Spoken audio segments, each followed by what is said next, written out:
यह कहानी उस समय की है जब राजस्थान में अंग्रेजों की फौज के हमले का खतरा मंडरा रहा था। राजा विक्रमादित्य के शानदार दरबार में वहां अचानक एक अजनबी पहुंचा। उसकी हालत खस्ता थी, कपड़े फटे हुए थे और चेहरे पर बेबसी की कहानी झलक रही थी। उसने कहा, महाराज, ब्रिटिश साम्राज्य के सिपाहियों ने हमारे गांव को लूट लिया है। हमारी औरतों की इज्जत लूटी और हमें गुलाम बनाकर ले जा रहे हैं। यह सुनकर दरबार में सन्नाटा छा गया। सब एक दूसरे का मुंह देखने लगे। विक्रमादित्य, जो अपनी न्यायप्रियता के लिए मशहूर थे, तुरंत अपनी जादुई तलवार काल चक्र को थाम लिया। इस तलवार के बारे में कहा जाता था कि यह हर उस शख्स के खिलाफ उठती है जो धरती मां के सिद्धांतों के खिलाफ हो। विक्रम ने दरबार के मंत्री से कहा, हमें ब्रिटिश साम्राज्य को यह बताना होगा कि भारत की आत्मा को झुकाया नहीं जा सकता। लेकिन मंत्री ने दबे शब्दों में कहा, महाराज, साम्राज्य के पास तोपें हैं, बंदूकें हैं और हजारों सैनिक, जो कुछ ही दिनों में हम पर हमला कर सकते हैं। हमारे पास केवल तलवारें और गिनती के सिपाही हैं। विक्रम हल्के से मुस्कुराए और बोले, जंग तलवारों से नहीं, हौसले से जीती जाती है। लेकिन इस बार हम अपनी चालाकी आजमाएंगे। अगले दिन विक्रमादित्य ने अपने करीबी जंगल में आध्यात्मिक गुरु के पास जाने का फैसला किया। कहा जाता था कि वह गुरु सदियों पुराना ज्ञान रखता है और ब्रिटिश राज को कमजोर करने का राज जानता है। लेकिन जंगल में प्रवेश करते ही अजीब घटनाएं शुरू हो गईं। एक प्राचीन पेड़ जो बोल सकता था, उससे आवाज आई, विक्रम, आगे बढ़ने से पहले अपने डर को पीछे छोड़ो, वरना तुम्हारी मंजिल करीब होकर भी दूर हो जाएगी।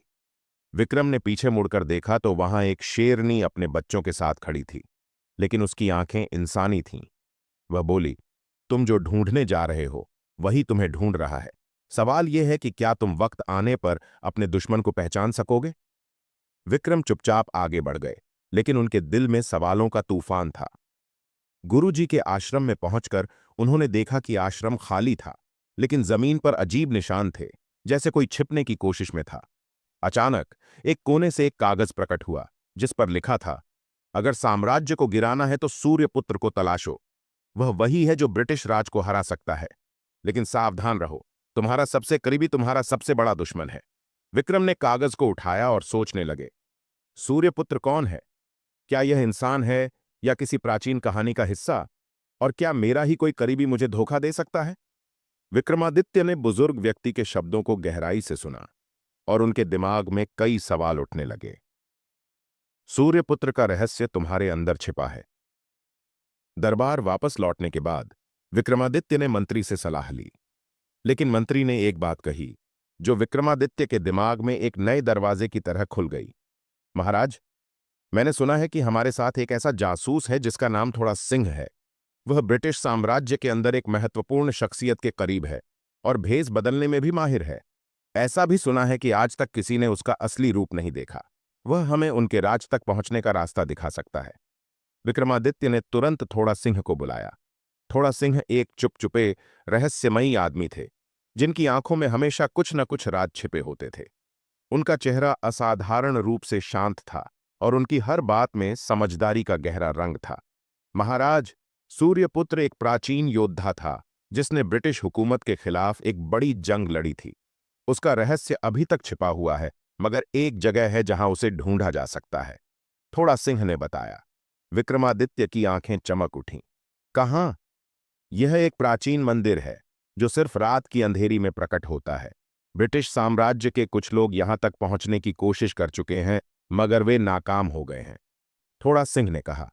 विक्रमादित्य ने अपनी तलवार काल चक्र को मजबूती से पकड़ लिया और कहा, हमें तुरंत इस मंदिर का पता लगाना होगा। तुम मेरे साथ चलोगे? थोड़ा सिंह ने जवाब दिया, मैं आपके साथ हूं, लेकिन यह रास्ता बेहद खतरनाक होगा। हमें ब्रिटिश जासूसों से बचकर चलना होगा। रात के अंधेरे में दोनों का सफर शुरू हुआ। एक डरावनी सुरंग के अंदर से गुजरते हुए विक्रमादित्य ने महसूस किया कि कुछ बहुत अजीब हो रहा है। वह महसूस कर रहे थे कि कोई उन्हें पीछे से देख रहा है। आखिरकार वे प्राचीन मंदिर तक पहुंचे, जो इतना रहस्यमयी था कि उसका दरवाजा खुद ब खुद खुल गया। मंदिर की दीवारों पर एक प्राचीन और रहस्यमय चिन्ह बना हुआ था, जैसे वह सूर्यपुत्र का राज बता रही हो। मंदिर के अंदर एक बुजुर्ग व्यक्ति बैठा था जो एक जादुई किताब के पन्ने पलट रहा था। उस व्यक्ति ने विक्रमादित्य को देखते हुए कहा, तुम वही हो जिसका मैं इंतजार कर रहा था। तुम्हें सूर्यपुत्र का रहस्य जानना होगा, मगर तुम्हें अपने भीतर की शक्ति को जगाना होगा। विक्रमादित्य ने साहस के साथ कहा, हम तैयार हैं, हमें बताओ, सूर्यपुत्र कहाँ है? बुजुर्ग व्यक्ति ने किताब खोली और एक रहस्यमय नक्शा विक्रमादित्य की तरफ बढ़ाया। उस पर लिखा था, सूर्यपुत्र तुम ही हो, यह तुम्हारा दूसरा जन्म है। ऊपर वाले ने तुम्हें मसीहा बनाकर भेजा है। अब तुम्हारी जिम्मेदारी है अपने लोगों को गुलामी के बोझ से बचाना। यह सिर्फ तुम्हारे भीतर की शक्ति से ही संभव होगा। तुम्हें अपने डर और शंकाओं को छोड़ना होगा। विक्रमादित्य बहुत हैरान हुए और अचानक एक चमक ने उनके शरीर को घेर लिया। उनके भीतर एक असाधारण शक्ति जागृत हुई और वह एक नए उद्देश्य और ताकत के साथ खड़े हो गए। इसी दौरान थोड़ा सिंह ने एक राज छिपाते हुए कहा, महाराज, मैं आपकी मदद करने आया हूं, लेकिन आपको अपने दुश्मन का भी सामना करना होगा। मैं ब्रिटिश जासूस हूं और मेरा काम आपकी तकदीर को बदलना है। विक्रमादित्य ने थोड़ा सिंह की तरफ तेज नजर से देखा। तुम्हारा क्या मकसद है?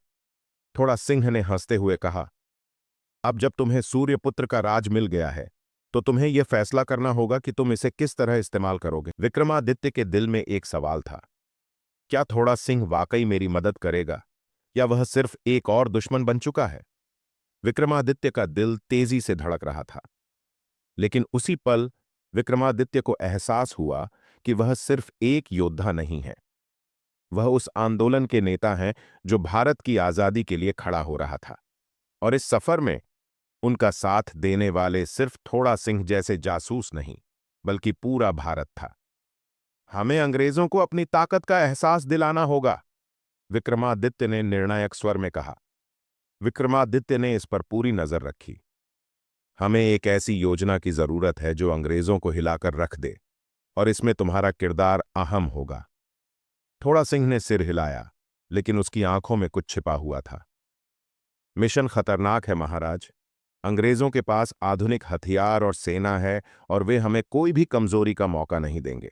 लेकिन अगर आपकी नेतृत्व में हम सफल हो गए, तो यह हमारे लिए इतिहास का मोड़ होगा। रात का समय था। विक्रमादित्य, थोड़ा सिंह और उनकी छोटी सी सेना, जो गुप्त रूप से छिपकर अंग्रेजों के खिलाफ लड़ने के लिए तैयार थी, एक महत्वपूर्ण मिशन के लिए निकल पड़े। उनका उद्देश्य एक ब्रिटिश किले में छिपे हुए अहम राज को हासिल करना था, जो उनके लिए भारत की आजादी की कुंजी साबित हो सकता था। यह किला बहुत सुरक्षित है। दरवाजे पर ब्रिटिश सैनिक खड़े होंगे और अंदर एक गुप्त दस्तावेज है जो साम्राज्य के अगले हमले की योजना के बारे में बताएगा, थोड़ा सिंह ने राज बताते हुए कहा। विक्रमादित्य ने अपनी तलवार कालचक्र को मजबूती से पकड़ा और कहा, हमें इस किले तक पहुंचना होगा, चाहे जितना भी खतरा हो। रात के अंधेरे में वे किले के करीब पहुंचे। हर कदम सावधानी से भरा हुआ था और उनके पीछे ब्रिटिश सैनिक कोई भी आहट सुनकर जाग सकते थे। थोड़ा सिंह ने सिखाया था कि कैसे वे चुपचाप आगे बढ़ें और दुश्मन के इलाके में घुसकर जानकारी हासिल करें। जैसे ही वे किले के दरवाजे तक पहुंचे, एक ब्रिटिश सैनिक के साथ एक झड़प हुई। विक्रमादित्य की तलवार ने सैनिक के गले को काट दिया और एक तेज हमले में सैनिक को मौत के घाट उतार दिया। चुपचाप, अभी कोई आवाज नहीं होनी चाहिए, थोड़ा सिंह ने फुसफुसाते हुए कहा। अब वे अंदर पहुंचे। किले के कमरे में प्रवेश करते ही विक्रमादित्य ने एक कमरे के दरवाजे पर एक अंग्रेजी गुप्त दस्तावेज देखा जो छिपाया हुआ था। विक्रमादित्य ने तुरंत वह दस्तावेज उठा लिया, लेकिन जैसे ही वे दस्तावेज लेने की कोशिश कर रहे थे, एक सरसराहट सुनाई दी। चोर, बाहर निकलो, एक ब्रिटिश ऑफिसर की आवाज आई। ब्रिटिश ऑफिसर ने सिपाहियों से कहा, गोली मत चलाना, इनको जिंदा पकड़ना है। अब हमें निकलना होगा, विक्रमादित्य ने कहा और तुरंत सभी सिपाहियों को अंदर के दरवाजे की तरफ बढ़ने का इशारा दिया। एक तेज दौड़ शुरू हो गई। दुश्मन के सैनिकों ने उनका पीछा किया, लेकिन विक्रमादित्य और थोड़ा सिंह की चालाकी ने उन्हें अंग्रेजों के किले से बच निकलने में मदद की। आखिरकार वे झील के किनारे पहुंचे, जहां एक नाव उनका इंतजार कर रही थी। वे नाव में इसीलिए बैठे ताकि पता न चल सके कि महल में किसने चोरी की है। हम सफल हो गए, थोड़ा सिंह ने कहा, लेकिन उनकी आंखों में अब भी एक सवाल था। क्या यह दस्तावेज वास्तव में अंग्रेजों के लिए तबाही लाएगा? विक्रमादित्य साम्राज्य की जानकारी लेकर महल में पहुंचकर युद्ध की तैयारी करने लगे। सुबह की रोशनी अभी पूरी तरह से नहीं फैली थी, लेकिन युद्ध के मैदान पर धुंध छाई हुई थी। विक्रमादित्य और उनके योद्धा साथी अपने घोड़ों और हाथियों के साथ युद्ध के लिए तैयार खड़े थे। उनके पास तलवारें, तीर कमान और कुछ पुरानी तोपें थीं, जबकि दूसरी तरफ ब्रिटिश साम्राज्य की आधुनिक बंदूकें, तोपखाने और बख्तरबंद गाड़ियां थीं। सामने दुश्मन की सेना मैदान में अपनी ताकत का प्रदर्शन कर रही थी। ब्रिटिश सिपाहियों की कतारें, उनकी वर्दियां और आधुनिक हथियार, हर चीज डर पैदा कर सकती थी। लेकिन विक्रमादित्य की आंखों में सिर्फ संकल्प था। थोड़ा सिंह, जो अब ब्रिटिश किले से हासिल की गई जानकारी के आधार पर योजना बना चुका था, विक्रम के पास आया और बोला, महाराज, यह युद्ध केवल हथियारों का नहीं, बुद्धिमानी का भी है। अगर हम उनकी तोपों को पहले निष्क्रिय कर दें, तो हमारा रास्ता साफ हो सकता है। विक्रमादित्य ने सिर हिलाया और कहा, तो फिर शुरू करते हैं। आज हमारा धरती मां के लिए मरना भी गर्व होगा। ब्रिटिश सेना ने पहले हमले की शुरुआत की। तोपें गरजीं और मैदान के एक हिस्से में धमाके होने लगे। धूल और धुएं ने वातावरण को भर दिया।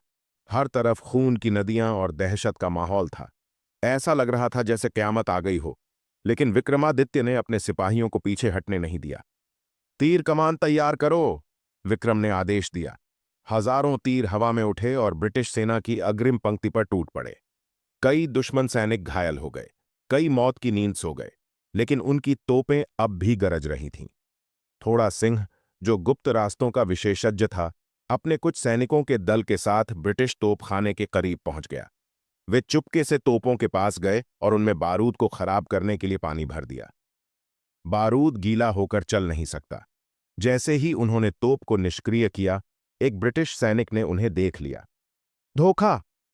सैनिक चिल्लाया और गोली चलाने की कोशिश की, लेकिन थोड़ा सिंह ने अपनी तलवार से उसके पेट के पार कर उसे मौत की नींद सुला दिया और उसका सिर काटकर ले गया। हमारी चाल सफल हुई, थोड़ा सिंह ने अपने साथियों से कहा और वे और तोपों को खराब करने लगे। दूसरी ओर विक्रमादित्य ने अपने सैनिकों को आदेश दिया कि घोड़ों पर सवार होकर दुश्मन की सेना पर हमला करें। युद्ध के मैदान में घोड़ों की टापों की आवाज गूंजने लगी। विक्रम ने काल चक्र तलवार के साथ दुश्मन की कतारों को चीरना शुरू कर दिया। उनकी तलवार हर तरफ मौत बांट रही थी, बस खून ही खून। ब्रिटिश सैनिकों ने अपनी बंदूकें उन पर तान लीं, लेकिन विक्रम के योद्धा जानते थे कि गति में रहने से गोली लगने की संभावना कम हो जाती है। एक तरफ विक्रम के सैनिक ब्रिटिश दस्तों को व्यस्त रखे हुए थे, दूसरी तरफ थोड़ा सिंह तोपखाने को पूरी तरह से तबाह करने के करीब था। ब्रिटिश सेना ने अब अपनी बख्तरबंद गाड़ियां मैदान में उतार दीं। इन गाड़ियों पर बंदूकें लगी थीं, जो भारतीय सैनिकों के लिए एक बड़ा खतरा थीं। ये गाड़ियां खतरनाक हैं, विक्रमादित्य के मंत्री ने कहा। हमारी ढाल इन गोलियों को रोक नहीं पाएगी। विक्रम ने तुरंत अपने सैनिकों को आदेश दिया और सैनिकों ने आग के गोले फेंककर इन गाड़ियों को जला दिया और विक्रम के कई सैनिक भी अपने वतन पर कुर्बान हो गए। आखिरकार विक्रमादित्य का सामना ब्रिटिश सेना के कमांडर से हुआ, जो एक ताकतवर सैनिक था और अपनी तलवारबाजी में माहिर था। दोनों आमने सामने खड़े हुए। तुम हमें हरा नहीं सकते भारतीय, कमांडर ने व्यंग्यात्मक लहजे में कहा। विक्रम मुस्कुराए और बोले, यह धरती मेरी मां है और इसकी आजादी के लिए मैं अपनी जान भी दे दूंगा। दोनों के बीच भयंकर तलवारबाजी शुरू हुई। कमांडर के हमले तेज थे, लेकिन विक्रम की कालचक्र तलवार ने हर वार को रोका। आखिरकार एक तेज वार से विक्रम ने कमांडर का सिर धड़ से अलग कर दिया और वह जमीन पर गिर पड़ा। जब सैनिकों ने देखा कि कमांडर मर गया है, तो साम्राज्य की सेना वापस भागने लगी, लेकिन लड़ाई अभी खत्म नहीं हुई थी। युद्ध का अंत होते ही मैदान में विक्रमादित्य के सैनिकों की जीत का शोर गूंज उठा। ब्रिटिश सेना ने पीछे हटना शुरू कर दिया और उनका युद्ध का सामान भारतीय योद्धाओं के कब्जे में आ गया। विक्रमादित्य ने अपनी तलवार को ऊंचा कर कहा, आज हमने साम्राज्य को हराया है, लेकिन हमारी लड़ाई अभी खत्म नहीं हुई है। हमें अपनी आजादी के लिए और संघर्ष करना होगा। थोड़ा सिंह ने कहा, अगर उन्हें गुस्से में पागल कर दिया जाए तो? विक्रम ने हैरानी से पूछा। वह कैसे? थोड़ा सिंह ने कहा, कोहिनूर हीरा चुराकर। इससे वे अपनी पूरी ताकत युद्ध में झोंक देंगे। हम इसी का फायदा उठाएंगे। विक्रम ने कहा, वह हीरा भारत की अमानत है, थोड़ा सिंह ने कहा।